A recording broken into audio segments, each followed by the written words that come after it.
군공항 이전의 핵심은 이전 부지를 확정하는 겁니다. 그렇지 네. 않습니까? 강주야 지금 바로 내일이라도 옮기고 싶지만 군공항을 받아줄 데가 받아주는 데가 없는 있어야죠. 것입니다. 네. 그런데 강주시가 이걸 용역을 맡겨 가지고 무안하고 영암하고 해남, 신안 이 네 곳을 이전 후보지로 결정을 해서 국방부에 통보를 했습니다. 그래서 이제 국방부에서는 이제 군사 작전성 검토를 지금 하고 있거든요. 문제는 이제 국방부도 받아들일 데가 없고 이견이 계속 나오면 결정하기가 어려운 거예요. 그래서 저는 제가 시장이 되면 전남지사 그리고 해당 군수와 입지에 대해서 하루빨리 이제 결정을 하겠습니다. 그런데 여기서도 뭔가 얻는 게 있어야 양보를 해줄 거 아니겠습니까? 그래서 중앙정부하고 얘기해서 전폭적 지원을 하면서 가도록 할 것이고요. 그리고 이제 옮겨간 군공항 이전 부지에는 스마트 시티와 함께 세계적인 테마파크 이런 국제적 놀이시설을 조성해서 강주의 새로운 일자리와 먹거리 이런 걸 창출하겠다는 말씀을 드리고요. 어제 토론회에서도 말씀을 드렸습니다만 여기를 경제 자유구역으로 지정을 해서 외국인 자본과 기술을 가져올 겁니다. 지금 우리나라의 경제 자유구역이 8개가 있는데 강주에는 하나도 없습니다. 제가 해내겠습니다.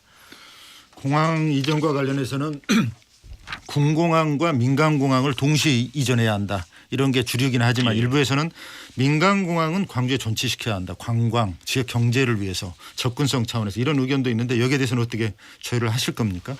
저는 무안공항으로 통합해야 된다고 봅니다. 군공항만 이전하고 민간공항이 여기에 있게 되면 그 부지를 제대로 활용할 수가 없고요. 두 번째는 양쪽에 이렇게 민간 공항이 있으면 상생하는 게 아니고 공멸하자는 겁니다. 그리고 공항은 약간 시내하고 떨어져 있는 게 우리한테도 좋습니다. 소음도 없앨 수 있고 여기서 한 3, 40분이면 가는 거거든요. 그렇기 때문에 지금 국내에는 이제 제주도를 빼놓고는 KTX 타고 다 다닐 수 있지 않겠습니까? 그래서 공항을 이용하는 경우는 제주도나 이제 애국에 나가는 경우이기 때문에 무안공항으로 가는 게 맞다고 봅니다. 다만 시기 문제는 전라남도 지사와 협의도 하고 우리 시민들의 불편을 최소화하는 방향에서 결정을 하겠습니다. 네. 그 전당 관련한 이야기도 좀 나눴으면 좋겠는데 광주의 미래의 먹거리를 위해서 문화전당 굉장히 중요한데 이 전당 활성화 부분에 대해서도 뭐 비전, 대안이 좀 있으십니까? 이 아시아 문화 전당이 제 기능을 전혀 못하고 있습니다. 저도 얼마 전에 갔다 왔어요. 그런데 지난해 아시아 문화 전당 유료 관람객 수가 얼마나 됐는지 혹시 두 분 아십니까? 이게 16만 4천 명밖에 안 됩니다. 그러니까 하루에 450명입니다. 생각해 보십시오. 동대문 디자인 플라자의 유료 입장객이 250만 명인데 네. 정부가 야심차게 만들어진 아시아 문화 전당은 16만 4천 명입니다. 네. 너무나 초라하고요. 거기 다녀오신 분들에게 제가 몇 사람 물어봤어요. 소감을 한결같이 다시 오고 싶은 마음이 별로 없다. 이런 거였어요. 그럼 왜 이렇게 됐을까? 네. 저는 여러 가지 문제가 있지만 우선 이명박 박근혜 정부의 무관심과 외면에 의해서 적극적인 지원도 안 됐고 사업도 축소됐다 이렇게 보고요. 네. 그래서 제가 제시하는 개선 방향은 제가 시장이 되면 우선 문화체육관광부를 비롯해서 정부와 협의를 할 겁니다. 그래서 아시아 문화전당이 제 역할을 할 수 있도록 운영 체계 그리고 콘텐츠 프로그램을 대폭 개편해서 사람들이 즐겨 찾도록 할 것이고요. 그야말로 또한 아시아 문화를 연구하고 교류하고 체험하는 국제 중심지로 육성을 할 것입니다. 그러니까 예를 들면 이 아시아 문화 전당 운영에 있어서 강주시의 역할을 제고해야 됩니다. 전혀 우리가 역할을 못하고 있거든요. 적극적으로 광주시가 개입하고 역할을 해야 된다는 말씀이시네요. 또 하나는 아시아 문화 전당하고 아시아 문화원이 완전히 분리돼 가지고 네. 이게 여기에 혼선도 있고 그러기 때문에 연계성을 제고한다든지 일원화를 해야 된다든지 이런 문제가 있고요.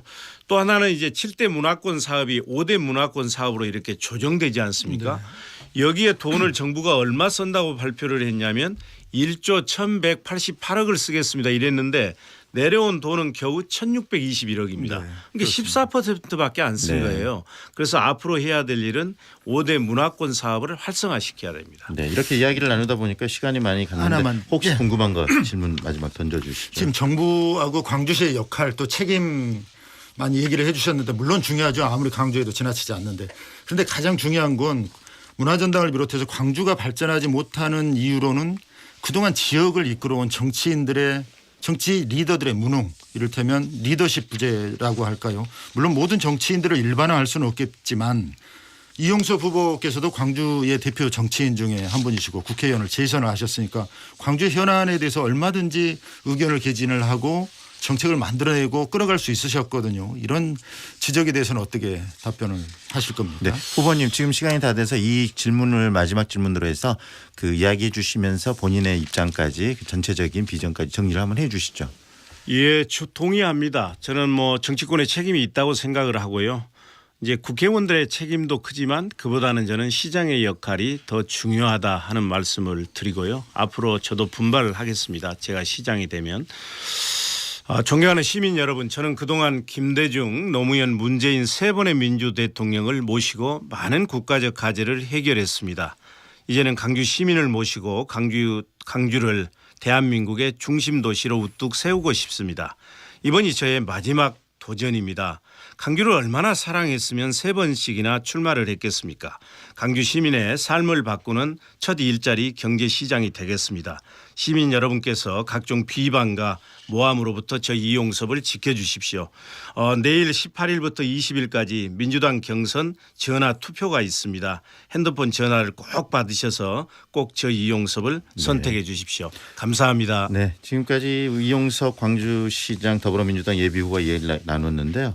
많은 이야기들이 나왔습니다. 그리고 마지막 부분에서 이야기했었던 부분들, 지금까지 정치인들이 잘못했던 부분들을 더 개선해서 앞으로 광주 발전에 더 기여를 하겠다는 말씀은 굉장히 중요한 이야기가 아닌가 싶습니다. 오늘 이렇게 함께해 주셔서 감사합니다. 이용섭 후보님 수고하셨습니다. 예, 고맙습니다. 본부장님도 수고하셨습니다. 감사합니다.